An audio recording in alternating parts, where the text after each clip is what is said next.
Monsieur Bernalicis s'intéresse aux causes de la délinquance des mineurs. Il faut peut-être aussi que la France insoumise se pose des questions sur son rôle dans ces causes. C'est quand même gonflé ce que vous nous faites en termes d'exemple. Moi, je me souviens quand même que l'actuel Premier ministre, il mettait des baffes à des gamins dans la rue. Je suis désolé, mais en termes d'exemple sur les violences aux enfants et ce qu'on donne à voir aux enfants, il y a quand même mieux à faire. Sur le président du département, permettez-moi de vous dire que quand on réduit de 20% les budgets de la prévention, moins 20% sur les budgets de la prévention, c'est une politique dangereuse. Quand il y a des gamins de 8 ans, vous m'entendez, 8 ans qui sont dans des hôtels à Tourcoing, dans des coins où on sait qu'il y a de la prostitution, où il y a du trafic de drogue, oui, c'est une politique dangereuse que mène le président du département. Et c'est un homme dangereux parce qu'en plus, il assume ça. Et désolé de vous dire que ce qu'il y a d'extrême droite dans votre démarche, c'est de uniquement se focaliser sur l'aspect répressif. Moi, je vais vous dire une chose. Dans ma ville, à Roubaix, j'ai un hôpital psychiatrique, d'accord ? Bonafé, pédopsychiatrie. Il y a 8 postes de médecins ouverts dans mon hôpital. Il y a 0 médecin sur place.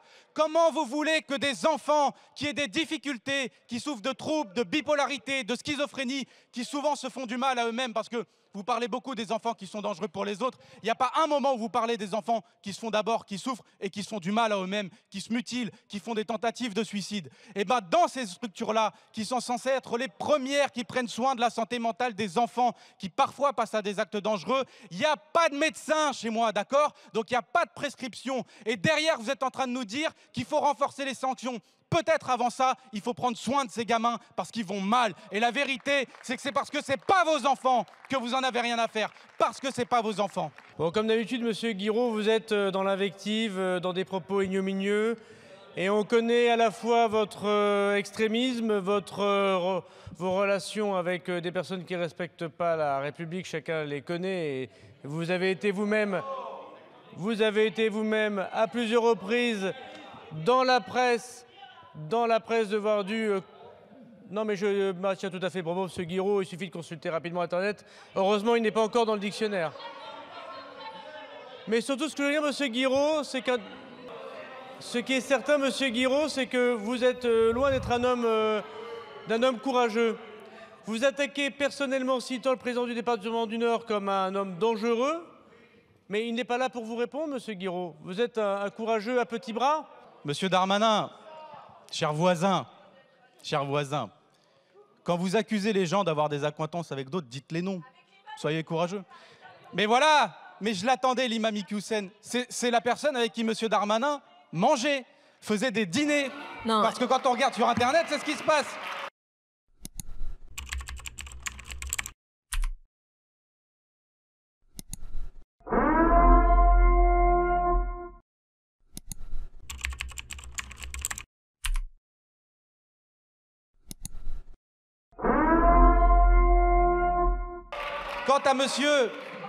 Quant à monsieur Poiré, quant au président du département, vous m'accusez de l'acheter parce qu'il n'est pas là.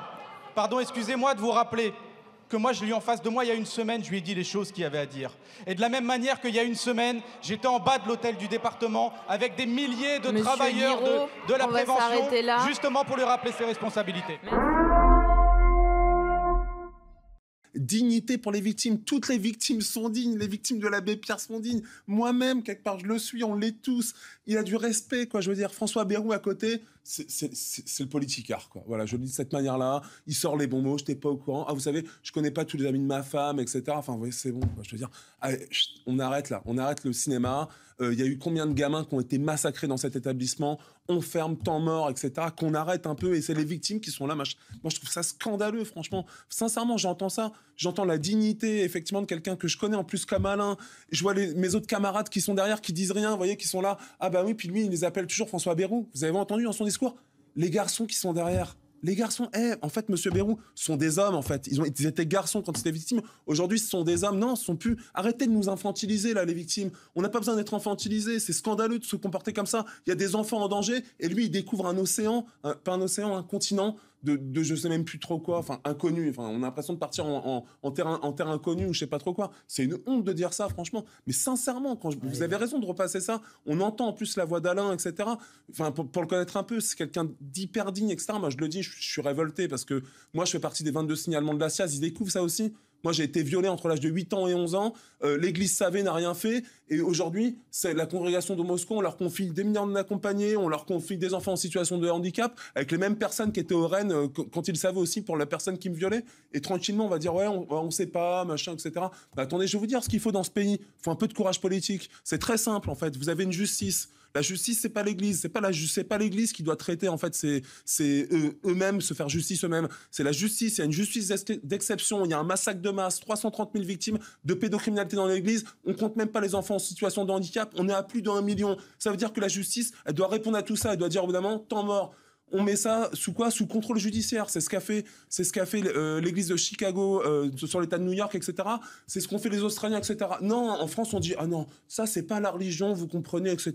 On découvre, on savait pas. Non, mais sincèrement, on crache au visage des victimes et au plus haut sommet de l'État, c'est le Premier ministre qui parle et qui se fait passer pour le maire de Pau. Et sincèrement, moi, ça me met dans un état. Franchement, je comprends mon camarade qui est digne parce qu'il est à côté. Je serais sûrement de la même manière, mais moi d'ici, je trouve ça révoltant et ça me dégoûte à un point. Mais c'est même, enfin voilà, pensez aux victimes, soutien aux victimes, et franchement, on ne se laissera pas faire. Regardez-nous bien, on s'est déplacé à Bétarame. S'il faut, on ira jusqu'à Matignon. Moi, je vous le dis, c'est inacceptable.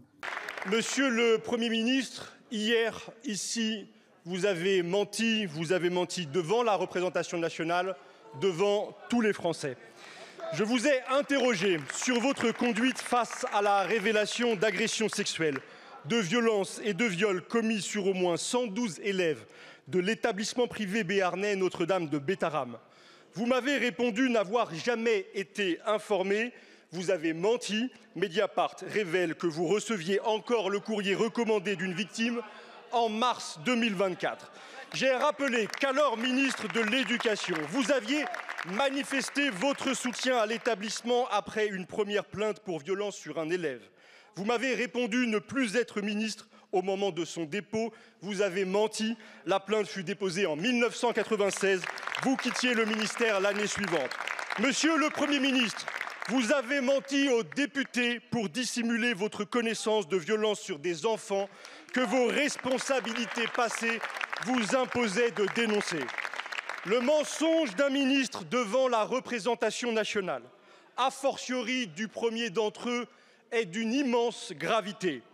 Que votre mensonge porte sur une affaire pédocriminelle ajoute à l'inacceptable. Allez-vous, monsieur le Premier ministre, en assumer toutes les conséquences et présenter votre démission? Je vous remercie.